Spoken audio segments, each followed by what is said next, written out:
Okay, the Cuckoo of Awareness text is a text that, as it describes in the commentary here, that we have a very ancient text.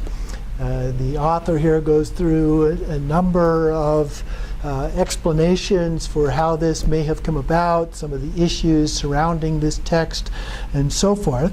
The text itself is very short. It's only 6 lines long.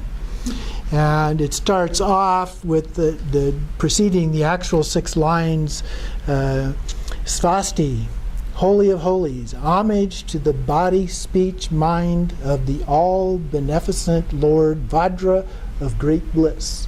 So this is the homage to this, and then it consists of simply 6 very short lines. The intrinsic nature of diversity is non-dual, since singularity is unintelligible. Facticity is non-conceptual, since the totality of created appearance is all beneficent. Already having abandoned the disease of striving, just remain in effortless abiding. That's the entire text.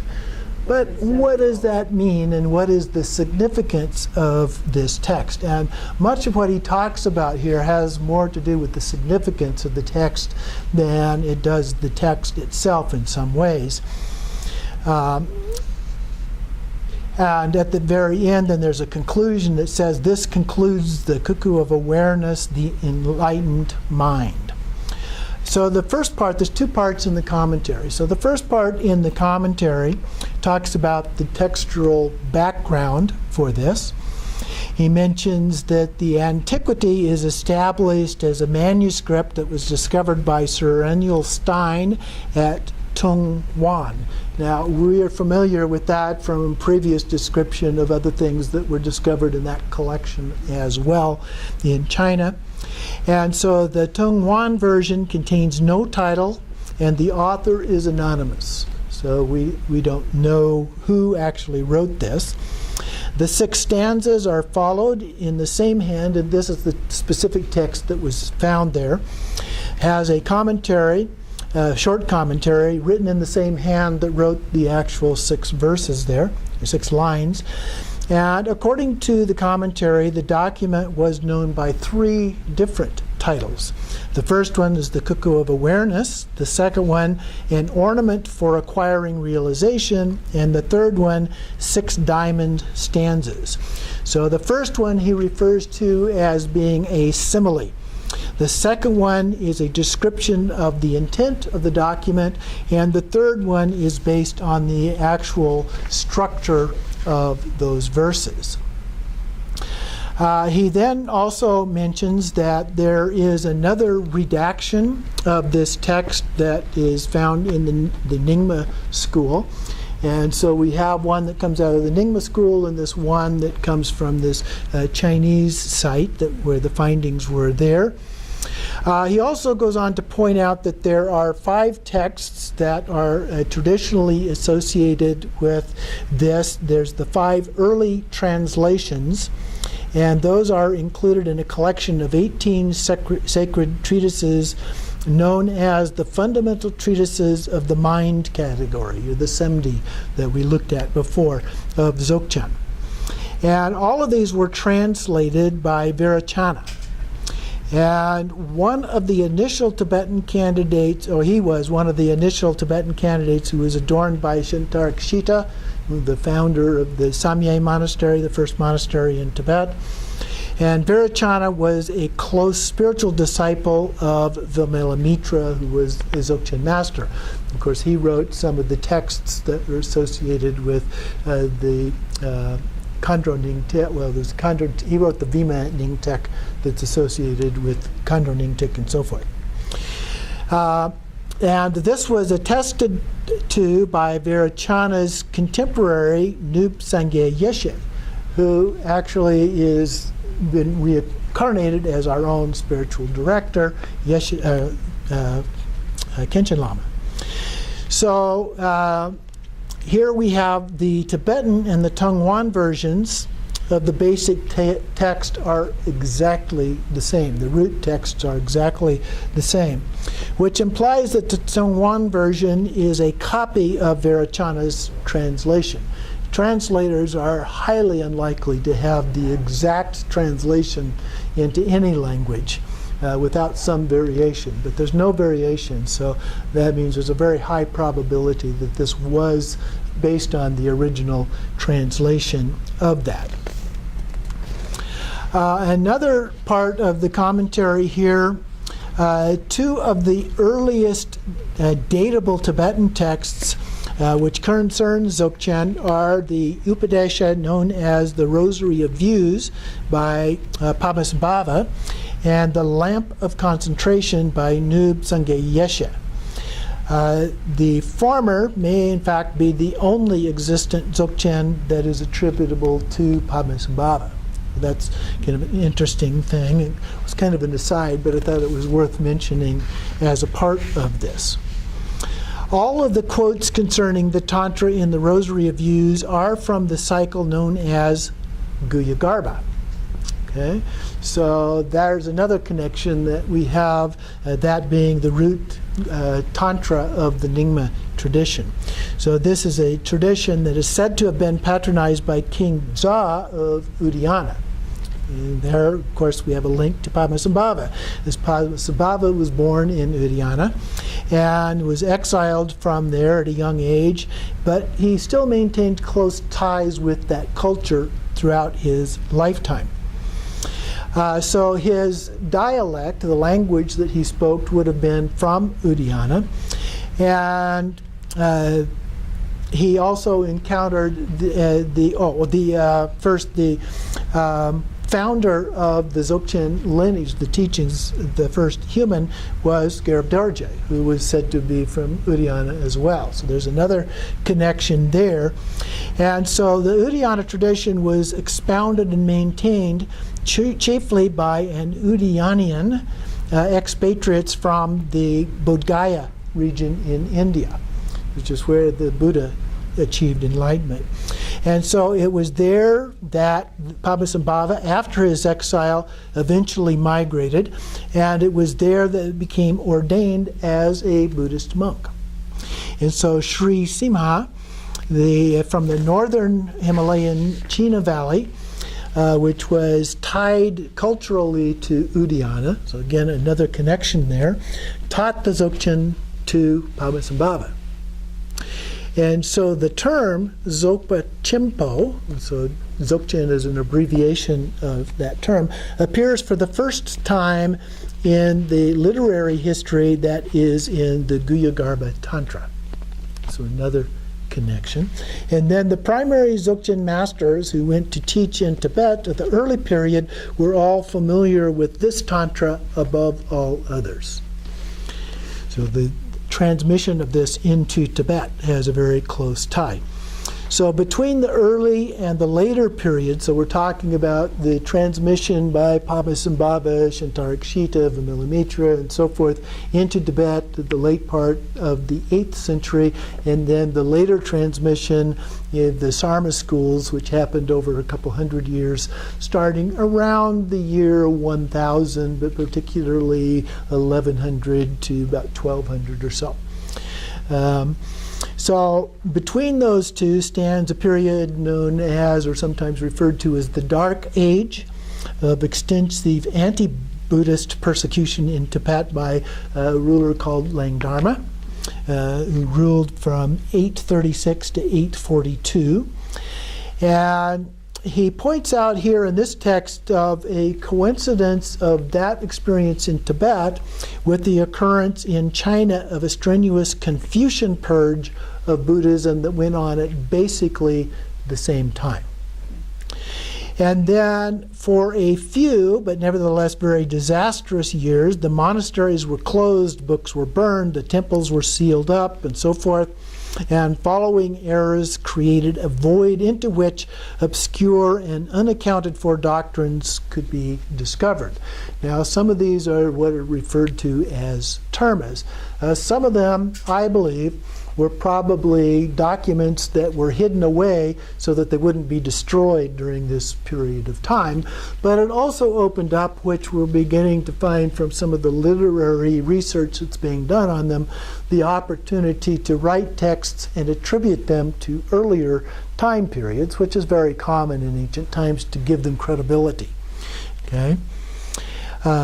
So then towards the end of the 11th century, a caretaker of a somewhat ruinous old temple claimed to discover a body of previously unheard texts, and he showed them to a lama named Chetsen Singye Wangchuk, who then proclaimed their authenticity. So those today are known as the 17 root tantras of the Menagde section of Hatha Yoga, or the special instruction series. And some lamas believe that it was Chetsen Rinpoche who actually composed the 17 root tantras in the first place, although this is something he points out hasn't really been explored by people who have training in textual analysis, textual criticism, and so forth. So we don't know for sure whether that is a possibility or not. For now, at least, keep in mind that there is a 200-year gap between these, between Vimalamitra and their discovery by Dangma Lungyal. And so in many discovered texts which so far have been subjected to this critical examination, they are found to have patent anachronisms suggestive of typical pious forgery, he points out. And actually, the text that we usually refer to as the Tibetan Book of the Dead, that's been subject to that same kind of analysis, and they find the same thing, that it was attributed to Padmasambhava, but there are things that didn't exist until far after Padmasambhava that are referenced in the text. So you see that kind of a pattern. That doesn't undermine the importance of the document. It doesn't undermine the validity of the document in many ways. Just that shows part of the way this tradition developed. So the Six Diamond Stanzas, their authenticity is in question. So the authentic view of Dzogchen is referred to. This is one of the earliest possible references to Dzogchen of any historical documents that we have. And it is associated with these texts known as the 5 early transmissions or translations.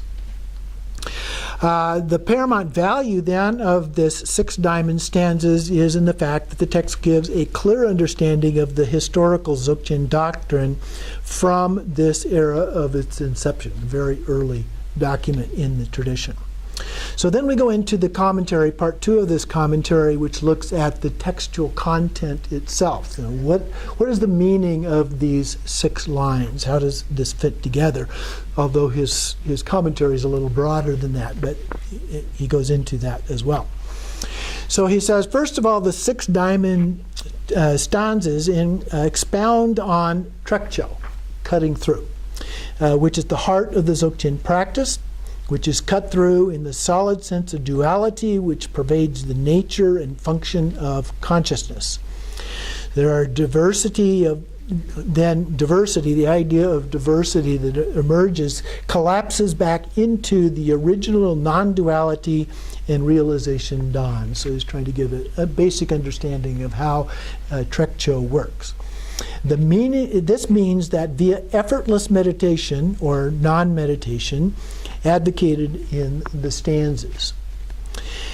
So the first line, the intrinsic nature of diversity is non-dual. So here phenomena are what is referred to as diversity. The intrinsic nature of that diversity is considered to be non-dual, and the real condition, or the absolute, is thus non-dual. An extremely significant treatise was written by Arya Vasubandhu, important character in terms of the understanding of Dzogchen and closely related with Yogacarya tradition. explaining the doctrine of the three intrinsic natures, or the three distinguishing characteristics. He's known for doing that.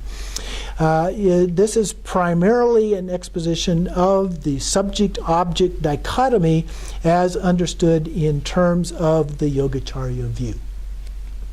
So Vasubandhu is able to show that resolution of subject-object dichotomy occurs in a non-dualistic absolute known as Dharmadhatu. Okay? So that's the essence. The three intrinsic natures that we're referring to here by Vasubandhu are, number one, the conceptually constructed nature, number two, the contingent nature, and number three, the ultimately existing nature.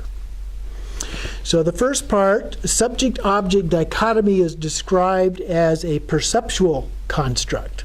Its nature then is conceptually constructed, and this conceptually constructed nature is actually unreal and non-existent in an ultimate way. It is a mere illusion. So the second one, the contingent nature, nevertheless, the conception that occurs is a play of various causes and conditions. So this is a contingent nature of reality. So it's contingent upon causes and conditions. So that's the second one. The third one then, which is the ultimately existent nature, says underlying that must be an ultimately existent nature, the reality on which these three natures are imposed, almost like veils, is defined as tatata, or that isness. And we talk about thatness, isness, suchness, and so forth. This is the ultimate reality, dharmata. So the second line is singularity is unintelligible. So for anything to be an absolute unit or complete singularity is unintelligible, it would have to be non-dimensional and beyond designation, since anything capable of occupying space or time is itself divisible into parts. Thus, a metaphysical singularity cannot have existence. And then he goes on to talk about an ultimate unity being impossible to locate. You can't actually find that because it would be made of parts. If we defined it in terms of things, he gives the example of an angstrom unit. He says, well, if you did that, then you can cut that into even smaller and smaller parts, smaller and smaller sizes, until you sink to an absolute zero radius of the dimension. Well, zero is shunya, shunyata, emptiness, zero. There is no dimension at all. So, nor can a zero radius singularity produce objects of measurable size. 0 plus 0 is 0. 0 plus 0 plus 0 plus 0 plus 0 plus 0 on infinitely, still 0. Okay? So you can't create anything of a larger size from something that has no size at all. So it is beyond judgment or beyond discernment. It means that the subject is unintelligible. It's not applicable in terms of linguistic definition, as no word can convey meaning of oneness or singularity or absolute individuality. It is necessarily beyond intelligent elaboration. That gets us to the line 3. Facticity is non-conceptual. Facticity means it has something to do with facts. Okay, so facticity literally means that which is, or essence, behind all phenomena which appear diversified. And this is a thing as it is in its essence. In Dzogchen, it refers to the ground or mind essence and has the same sense as the essence of reality and suchness or thatness. So consequently, the term is charged with significance. So accepting that which is without correcting or trying to change anything, There's nothing to be changed. It already is just as it is. So one realizes the absolute. There is no desire to modify or fabricate that. The absolute already is as it is. So it's already pure from the beginning. So here he refers to Nubsange Ryeshe, who lists 22 forms of this alreadiness. So it already is, and these are forms of alreadiness, things that we're familiar with already, to use a pun. So we have this list. I'm not going to read the complete thing, but just the objects here that he's talking about with the references: compassion, the mandala, the offering, the spiritual conduct, the Dzogchen view, meditation, the covenant, the spiritual practice, the attainment, the twofold accumulation, the attainment or siddhi, the highest degree. I'm not quite sure what that one refers to, but presumably that would be enlightenment, I would guess. The empowerment, the obscuration, or nirvana in this case, Mahamudra, mantra, union practice, distraction, the sign of success, the heat of meditation. So all these kinds of things that we study and we engage in terms of our practice. Insofar as these 20 religious items have already been done since the beginning, for the one who realizes this, no further doing is necessary. Thus, one should abide in that which is, the non-normal aspect of consciousness. That's something that we know that is beyond the senses, if you will. Okay. Number 4, line 4, the totality of created appearance is all beneficent. So this seems to make a play on words in the translation. He points out the translation of the Sanskrit name of Virachana, which is the Buddha at the center of the Sambhogakaya mandala, the 5 Buddha families. So Virachana is in the center. And the translator of this text was also named Virachana. And so perhaps he was making a pun on this, which also seems that the ending of the sentence is Kuntu Zang Po, Samitabhadra. Okay, was a reference to the primordial Buddha, Samitabhadra. And so these puns could hardly have been in the original Sanskrit, because when you look at the Sanskrit, the puns aren't there, okay, because the words are different. So it doesn't have an opportunity for that. So some scholars speculate that Virachana, the translator, may in fact have been the author of the autonomous text, meaning that the stanza is that the total appearance of the all creation, the meaning of the stanza is that the total appearance of all creation is good. The translation of Kuntu Zangpo or Samitabhadra means the all good. Okay? So that's what it's referring to. So good or beneficent, which is the term they used in the translation here, all beneficent. The whole manifestation is inherently and intrinsically good, in that it is an appearance of Samitabhadra, the absolute, or the all good. And then he goes on to talk about, in Vasubandhu's analogy of the real existence is its non-existence from the beginning. Okay? Transcends that. The spell which formed the hallucination is the consciousness of the universal ground. But with the disappearance, the world of suffering, there is a simultaneous collapse of that very consciousness. So the subject and object vanish together, and therefore the subject-object dichotomy is resolved.